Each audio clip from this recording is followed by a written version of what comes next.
បងប្រធានហារនីអង្គុយចុះសិនទៅថ្ងៃនេះយើងមានបញ្ហាខ្លះដែលត្រូវនិយាយគ្នាអរគុណបងប្រធាន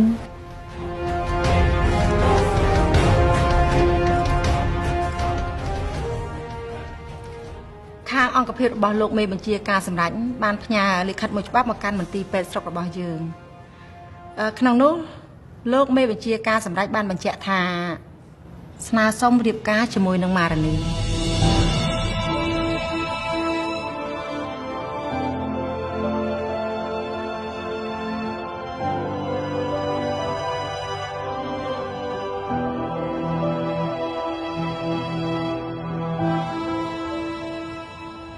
គាត់ចង់ស្ដីដណ្ដឹងរៀបការជាមួយនឹងខ្ញុំហ៎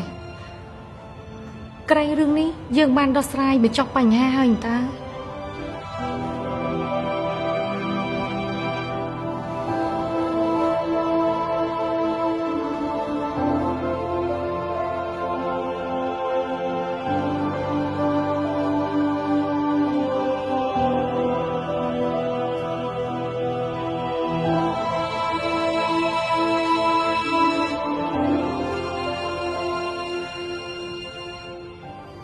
សម្រាប់ចិត្តយ៉ាងម៉េចដែរម៉ារនីចំពោះការស្នើសុំមួយនេះ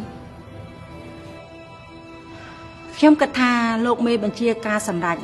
មានស្នាដៃច្រើនណាស់នៅក្នុងអង្គភាពមុនដំបូងខ្ញុំគិតថាពាក្យចចាមអារ៉ាំត្រូវបានដោះស្រាយបញ្ចប់ប៉ុន្តែផ្ទុយទៅវិញលោកមេបញ្ជាការសម្ដេចបែរជាដាក់ពាក្យស្នើសុំរៀបការជាមួយនឹងអ្នកគ្រូពេទ្យម៉ារនីតែម្ដងម្យ៉ាងវិញទៀតអ្នកទាំងពីរក៏ធ្លាប់បានស្គាល់គ្នាហើយដែរតើម៉ារនីគិតយ៉ាងម៉េចទៅចំពោះបញ្ហានេះខ្ញុំមិនអាចសម្រេចចិត្តដោយខ្លួនឯងបានទេចាំខ្ញុំសួរចិត្តពុកម៉ែរបស់ខ្ញុំសិន